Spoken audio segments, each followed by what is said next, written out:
Hello guys, I'm NotTricky, the server owner, and I'll be explaining the rules of the following tournaments we'll be having.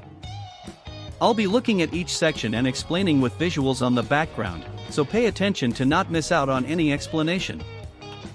First, we'll be looking at the goalkeeper's handbook. First rule is the goalkeeper's box restrictions. As you can see, during matches, the goalkeeper is free to move around the box. But the moment he steps out of the GK box, a warning will be given to the goalkeeper, and if he had previous infractions, it may result in a yellow card. Now for the second rule, we address goalkeepers stalling/ultimate farming. Goalkeepers are only allowed to pass the ball to themselves twice before it becomes an infraction. Here's an example.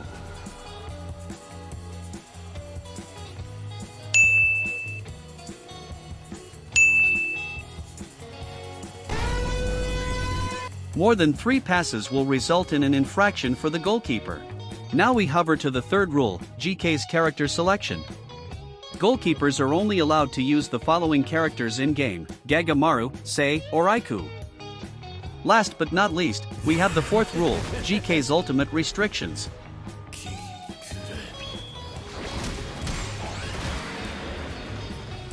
Goalkeepers are only allowed to activate their ultimate once someone from the enemy team has their own ultimate activated.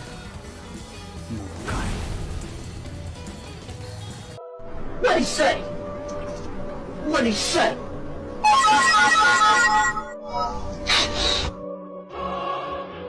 Now we are going to take a look at the restrictions on defending/intercepting in flow.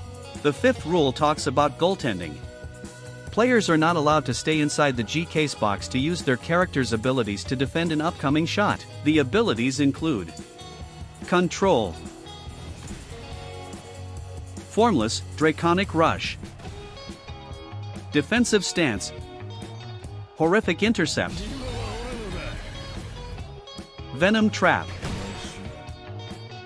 Bond, Monster Leap, Justice Header, Meta Burst Point. But do note that these only apply if the player defends inside the GK's area. If the ability is used outside the box, it won't count as an infraction.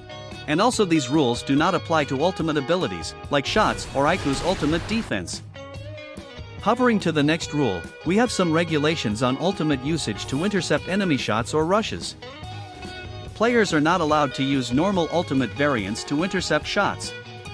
But air variants are allowed to be used when positioned correctly.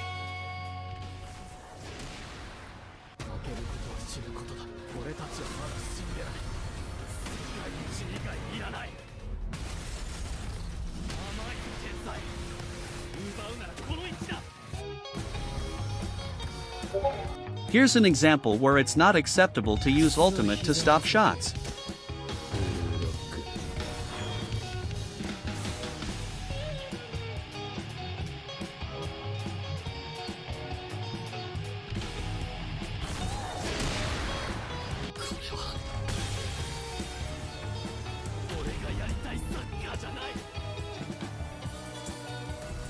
We'll skip Rule 7 since it's just a better example of Rule 6.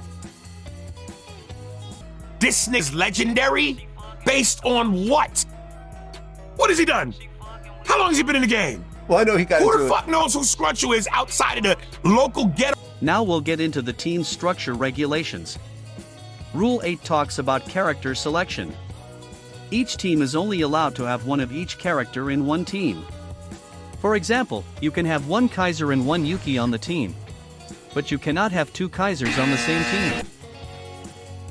Now we'll go over to Rule 9, which explains some rules for in-game avatars. Each player is required to dress significantly different from their comrades, to avoid any confusion from both teams on who is who. Switching up, we'll be checking out the in-game rules. 10th rule talks about bug usage. Utilizing bugs to your own team's advantage is heavily prohibited and may result in a ban if done. There used to be a bug with Yuki, but it already got fixed. Next rule talks about time stalling in flow farming. It's pretty obvious what it talks about. Players are not allowed to hold on the ball for too long on purpose, or keep passing it to himself to farm his ultimate.